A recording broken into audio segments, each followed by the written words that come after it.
Penguin Random House presents The Travel Gods Must Be Crazy.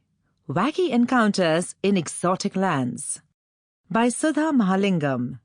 Read by Benaifer J. Mirza. Introduction. All that glitters in travel spiel. Putting one's foot into one's mouth might seem like an impossible feat of contortion, requiring complex maneuvering skills. How and when I acquired and honed these enviable skills is less of interest than the fact that I have managed to deploy them time and time again.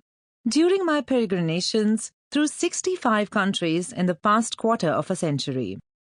And the consequences have ranged from the embarrassing to the confounding, the costly to the inconvenient, and occasionally to the downright dangerous. But how did I turn into that unwanted specimen? A middle-aged, middle-class mother of two, from a conservative Tam-Ram background traveling solo, long before solo travel became fashionable among Indian women. It all started with my dear husband, now of 40 years, refusing to foray out of his comfort zone, home and office, whatever the seductions of the beyond, whereas I happened to have just the opposite inclination. On those rare work trips abroad on which I accompanied him, he would invariably assign a local chaperone to show me around all the touristy places. I felt hopelessly shackled and unjustly denied. Soon I developed an irrational disdain for planned trips. From the gloomy depths of a quotidian existence, I secretly longed for the thrills of impromptu forays, the imagined surprises of unpredictability, the pleasures of recklessness. I developed a persistent itch to explore the exciting, exquisite, and extraordinary world, which in my sights was waiting out there. The itch would soon scale up to a full-blown eczema. It could no longer be left untreated. That was more than 2 decades ago. I set out about looking for legitimate reasons to venture out of my discomfort zone. I ditched my stable but boring job in mainstream print journalism to foray into terra incognita, one that would hopefully open the doors to my imagined world of wonder. Serendipity led me in the direction of energy research. A sari-clad woman bumbling her way through seminar rooms full of smart pinstripes and black ties, poring over zigzagging charts and incomprehensible bar diagrams of NYMEX and Brent. My lexicon was filling up with mumbo-jumbo, API index, sour crude, crackers, etc. Before I knew it, I was processing from one conference to the next, having morphed rather quickly into an energy expert. Soon, invitations began to pour in, not just from Kochi or Kolkata, but also from organizers of road rallies and transnational motoring expeditions through petroleum-laden lands, Iran and Azerbaijan, where gas wells are still worshipped in fire temples, through the Siberian wastelands where oil gurgles just beneath the ice, through Central Asian steppes once roamed by Genghis Khan's golden horde, now crisscrossed by a welter of metal tubes. Driving in a motorcad of 20 cars, ferrying 4 nationalities through 4 countries, I was shown wondrous pipelines through which ingenious Chinese engineers had coaxed Burmese oil and gas all the way from Sittwe to distant Yunnan. My perceived expertise on energy matters even bestowed on me the membership of the prestigious National Security Advisory Board, ostensibly to advise the Indian Prime Minister on energy-related issues. I also became full-time regulator of India's petroleum industry. I was now on a hurtling gravy train that dropped me off at exotic destinations with dependable frequency. There was a year when I was invited to, hold your breath, 18 international conferences. Being always in a hurry, there were PowerPoint presentations to be prepared, leave to be secured, family arrangements to be overseen. I had little time left to do serious homework on the destinations I was headed to.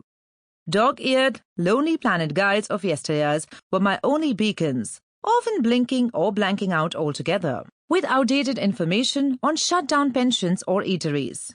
Eventually, the internet came along, promising a modicum of assurance, but its reliability levels were as yet untested.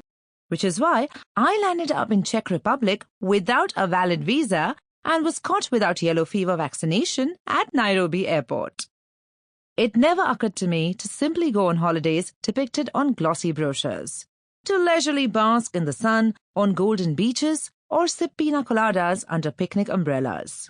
Virtually always on a shoestring budget, rushed for time, and with the destination determined by conference invites, my trips are eclectic and eccentric. With my penchant for the uncharted and unexplored, I even slid off the map whenever I could, and more than once slid off a plane to add some excitement when the terrain got too barren, or dived into the ocean when the coast seemed predictable. Occasionally, I blundered into dangerous locations and had a close escape with my life or freedom, and on occasion, my dignity. But over time, my passion for travel has only gotten worse. It continues to singe and sear and is now imbued with a sense of urgency. Not only is there so much to see and do when I'm not getting any younger, the hydra-headed monster called tourism is literally carpet-bombing every square inch of our cowering planet, threatening to reduce me to being a tourist rather than a traveler. Predictably, friends who insisted on tagging along with me on my journeys often shunned me like the plague afterwards. The boat journey up the Mekong River through 4 countries entailed considerable hardship and yielded no bragging rights, so to speak. As 4 of us friends sweated it out through sultry, smelly, crowded Vietnamese or Laotian villages and towns, decades-long friendships frayed and fell apart. The trek through the unforgiving jungles of Indonesian Borneo, ostensibly in search of the elusive orangutan, alienated my travel buddies forever, thanks to the horrors it entailed. My friend Elle, whom I dragged along to the Galapagos Islands, almost got us detained with her impromptu interview of the then Ecuadorian president, no less, during our chance encounter with him at Quito Airport. On another occasion, we nearly got incarcerated in Jordan because my then teenage son had innocuously pocketed an empty cartridge. He has refused to travel with me since. RB, my friend for decades, not just shut me out of her life, but went on to systematically demolish any shred of respectability I might have had by narrating to all and sundry our undignified quest for a hotel room in the Moroccan city of Fez, where she caught me on camera, shinning up a grimy wall like a lizard. The last 2 decades of unplanned travel have taught me one thing. The yonder one dreams about is seldom as glamorous as it is made out to be. The traveler's is a tough life calling for grit and an ability to keep one's cool in the most trying of circumstances. Add to those one's own bunglings, bloomers and botch-ups in unfamiliar landscapes, and you get journeys that become unforgettable for the wrong reasons. But if you retain your sense of humor, it can be fun too, at least in retrospect. While my indulgent former employer, the well-regarded Frontline magazine, faithfully published my lengthy and photo-starred travelogues on strange, unheard-of locations, this book is a rare compilation of candid confessions and unedited impressions that never made it to the page.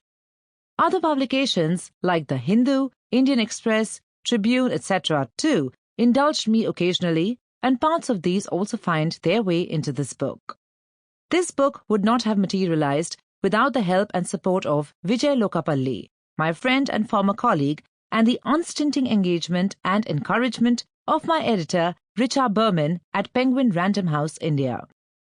At the end of the day, I feel I'm incredibly richer for the mosaic of experiences that travel has brought my way, even if they were of the weird and wacky kind.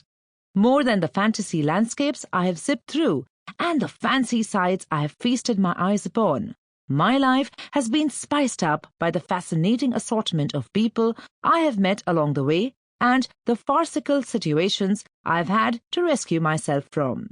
In these pages, I offer the reader a flavor of what my travels have stirred up. 2017. The ABC of trekking at 60+. First, it was Suman, our travel agent in Kathmandu. When we were discussing travel plans on a phone call, and I told him we wanted 3 porters, one for each of. Sample complete. Ready to continue?